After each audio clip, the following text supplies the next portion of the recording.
Hi నమస్తే welcome to red TV నేను మీ ప్రత్యూష.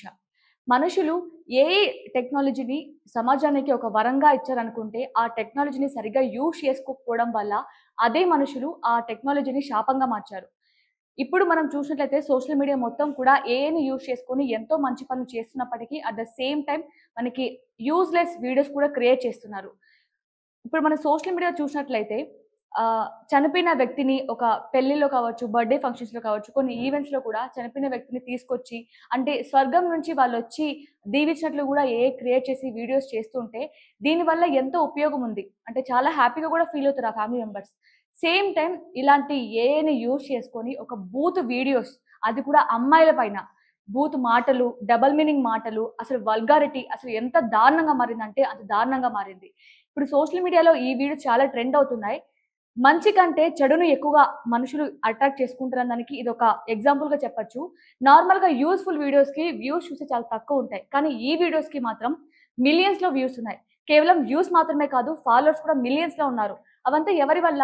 మనం అలాంటి బ్యాడ్ వల్గారిటీ వీడియోస్‌ని మనం ప్రోత్సహించడం వల్ల వాళ్ళు వాటిని సంపాదించుకుంటున్నారు. ఇంత వల్గారిటీని వాళ్ళు అంటే వ్యాపారం చేస్తున్నారు. మన వల్లే ఇలాంటి వాళ్ళు రోజుకొకరు పుట్టుకొస్తూ ఉంటారు. అదే మనం తిరిగి ఫైట్ చేసి ఇది తప్పు, ఇలా చేస్తే పోలీస్ కేస్ పెడతాం. లేదంటే చట్టం బాధ్యత తీసుకుంటే అలాంటివి చేయరు కదా!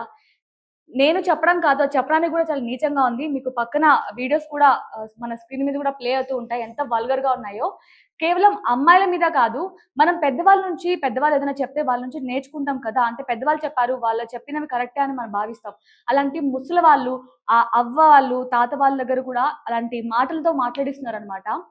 ఒకవేళ ఇలాంటి వీడియోస్ వల్ల ప్రభావం ఏ విధంగా ఉంటుందంటే, ఇదివరకు కూడా మనం చూస్తున్నాం. రేప్స్ ఎక్కువ జరగడం వల్ల అమ్మాయిల డ్రెస్సింగ్ సెన్స్ మీద బ్లేమ్ చేస్తున్నారు. అంటే అమ్మాయిలు ఈ విధంగా డ్రెస్సింగ్స్ వేసుకోవడం వల్లే అబ్బాయిలకి అలాంటి మైండ్ సెట్ రావడం వల్ల ఎక్కువగా రేప్స్ జరుగుతున్నాయంటే కూడా చాలా మంది మోటివేషనల్ స్పీకర్స్, చాలా మంది పెద్దవాళ్ళు కూడా చెప్తున్నారు. కానీ ఈ వీడియోస్ వల్ల ఏమవుతుందంటే అది ఫేక్ అని 90% వరకు తెలీదు.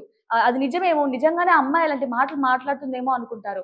అలాంటి మాటలు అది నిజంగా ఉండడం వల్ల నిజంగానే అమ్మాయిలు అలా మాట్లాడరు. సమాజంలో ఇప్పుడు అమ్మాయిలు అదే విధంగా ఉన్నారు. అందుకే ఇలాంటి కేసెస్ ఎక్కువ జరుగుతున్నాయంటూ కూడా చాలా మంది బ్లేమ్ చేసే అవకాశాలున్నాయి. అలాగే ఆ అమ్మాయిలు నిజంగానే ఇప్పుడు ఇవన్నీ ఏ జనరేషన్. నిజంగానే అమ్మాయిలు చూసినప్పుడు వీళ్ళే అలా మాట్లాడింది. వీళ్ళు అలా మాట్లాడినప్పుడు తప్పులేంది? మేమలా చేసి తప్పేంటని కూడా చాలా మంది అబ్బాయిలు కూడా కామెంట్ చేస్తున్నారు. అసలు తెలియకుండా ఇవంతా ఒక ఎత్తైతే చదువుకున్నారు గదా! చదువుకున్న వాళ్ళు కూడా వాటిల్ని మీమ్స్ క్రియేట్ చేయడం, వాటిని సోషల్ మీడియాలో ఎక్కువ హైలైట్ చేయడం, స్టోరీస్ పెట్టడం, స్టేటస్ పెట్టడం. అంటే అమ్మాయిలు ఈ విధంగా ఉన్నారు, ఇలా మాట్లాడుతున్నారు అంటూ కూడా వాళ్ళు బ్లేమ్ చేస్తున్నారు. అసలు ఏది ఏంటి తెలుసుకోకుండా ఇలాంటి బ్లేమ్ చేయడం ఎంతవరకు కరెక్ట్ అంటారు? ఇలాంటి వీడియోస్ పైన తప్పకుండా అధికారులు స్టాండ్ తీసుకొని వాళ్ళని అంటే వీటి వెనకున్న వాళ్ళనందరిని కూడా అరెస్ట్ చేసి, ఇలాంటివి ఇంకా ప్రోత్సహించకుండా వీటికి ఇప్పుడే ఫుల్ స్టాప్ పెడితే బెటర్ అంటూ కూడా నా అభిప్రాయం. మీకేమనిపిస్తుంది? అంటే ఇలాంటి వీడియోస్ వల్ల ఏ విధంగా ప్రభావం చూపించే అవకాశం ఉంటుందని కూడా కామెంట్స్ రూపంలో తెలపండి. Thank you so much for watching.